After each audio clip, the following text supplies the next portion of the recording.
When I think of the stereotypical Arab woman, I immediately think of my mother. Which is to say, my line of thinking is odd, because my mother, Vivian, is anything but the publicized stereotype, which usually paints a picture of a heavy-set older woman, wearing all black, yelling at her children, and showing no affection to her husband. The woman is submissive, defenseless, and trapped. To some extent, this stereotype is based on reality. In many parts of the Arab world, women have no voice and fall into traps that restrict them from developing their own opinions. But this is true of any part of the world, so why do Arab women get this characterization?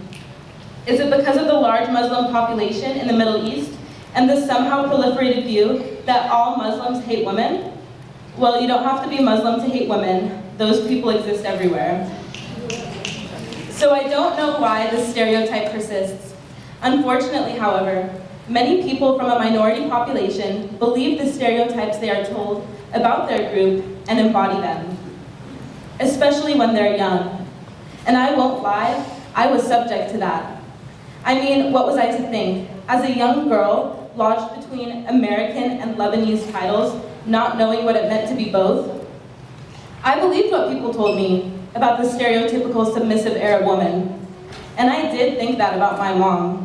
But bear with me, because I later learned that my mom is like the stereotypical Arab woman in that she is not submissive, and rather holds so much power to influence those around her. There is this image in my head that has never and will truly never leave me. It's of my mother kneading dough in the kitchen, muttering to herself with her hair pulled back in a messy bun, facing the TV as it blares the latest Arab news. This is my mom about every 2 weeks when she prepares the bread dough-based meals characteristic of northern Lebanese tradition. My mom makes concoctions that take her hours to cook, but render the best in the Bay Area. And I'm not just saying that because she's my mom. She decides to simultaneously bloat my family and give us a taste of her homeland are the days I remember best, and they thankfully happened the most frequently. I grew up seeing my mom hunched over the kitchen counter, and the image replays in my head. I looked at her in these moments, this signature moment that is somehow plastered in my mind throughout the years, and when I was younger, I must admit that I succumbed to this stereotype. I thought that my mom was trapping herself, spending hours in the kitchen, working on traditional Lebanese cuisine, and that was all I saw of her. All I saw was my mother kneading the dough into itself, like a routine that can never be perfected. An endless cycle of her being upset, resorting to food, and going to bed exhausted after cooking for hours. I saw my mother in very black and white terms. Then one day I tried it. She asked me to wash my hands and help her knead the dough. It couldn't be that hard, I thought.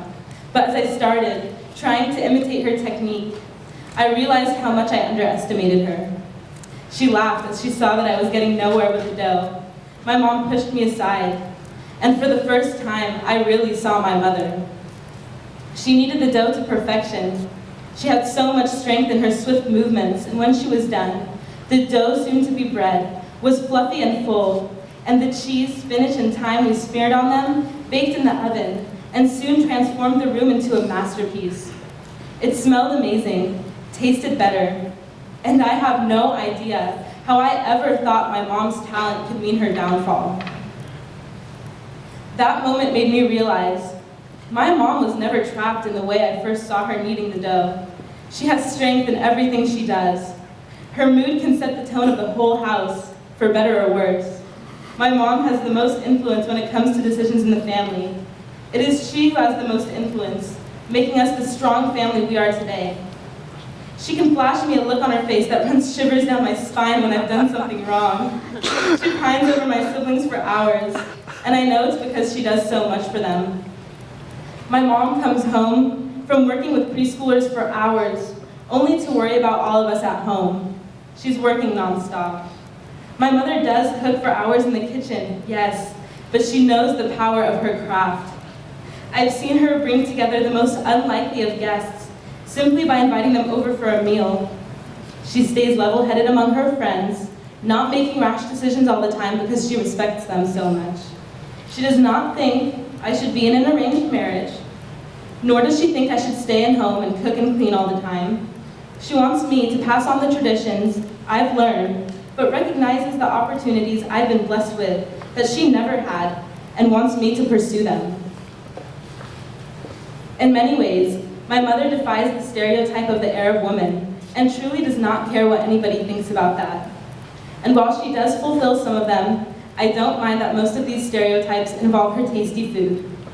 My mother represents a myriad of strong Arab women, from her mother, my grandmother, who travels alone to visit her children around the world, to amazing women like Queen Rania of Jordan, who works towards cross-cultural dialogue. The way I see it, Arab women are endowed with passion and talent. So much passion and talent that gives them lifelong wisdom. And if my mom can embody that, I hope I can too. The stereotype I see of the Arab woman is of prestige and attained grace. And Mom, if you fulfill that stereotype, I couldn't be more humbled to be your daughter.